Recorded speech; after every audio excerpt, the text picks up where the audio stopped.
안녕하세요. 3분 외교안보 브리핑 시간입니다. 오늘은 2020년 3월 3일 화요일입니다. 문재인 대통령이 코로나 관련해서 북한에게 보건 협력을 제안한 다음 날 북한은 미사일 도발을 강행했습니다.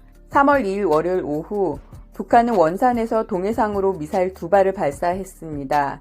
이는 문재인 대통령이 북한에게 코로나 보건 협력을 제안한 직후 북한이 도발로 답변한 것입니다. 합참은 12시 37분 단거리 탄도미사일로 추정되는 북한 발사체를 포착했다고 발표했습니다. 비행거리는 240km, 고도는 35km로 추정하고 있습니다.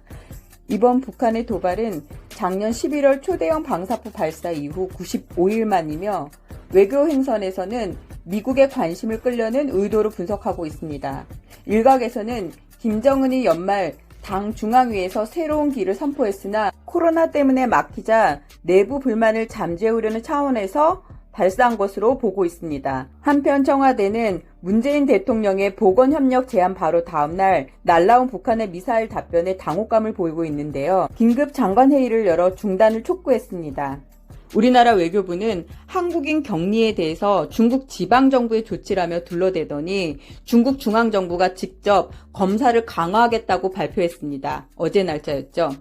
중국 해관총서 위생검역국장은 고위험 지역에서 오는 교통수단 검역을 강화하겠다며 광둥 장수성 발열 없이도 격리 조치 시키겠다고 발표했습니다. 상황이 이 지경임에도 불구하고 강경화 외교장관은 국회에서 중국인 관리 잘 되고 있다. 입국 금지 불필요하다라고 했는데요. 기가 막히죠. 이 때문에 야권에서는 국민들의 납득이 전혀 불가하다라고 표명했습니다. 한편 중국 주민들은 우리 한국 교민의 집을 강목으로 막고 못지라는 등 행패를 부리고 있습니다. 이는 SNS를 통해 사진으로 확산되면서 정부의 무능을 질타하고 있습니다. 미국 민주당 대선 후보 경선에서 초반 돌풍 아이오와 1위, 뉴햄프셔에서 2위를 차지했던 부티지지가 슈퍼 화요일을 앞두고 사퇴했습니다.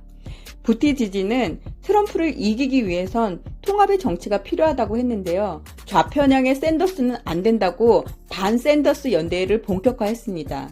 일각에서는 슈퍼 화요일에 경선을 치르는 캘리포니아, 텍사스 등 14개 주에서 승산이 없다고 판단하고 하차한 것이라고 분석하고 있습니다. 특히 부티지지의 결단이 빨랐던 건 당 안팎의 중도 단일화 요구 때문인데요.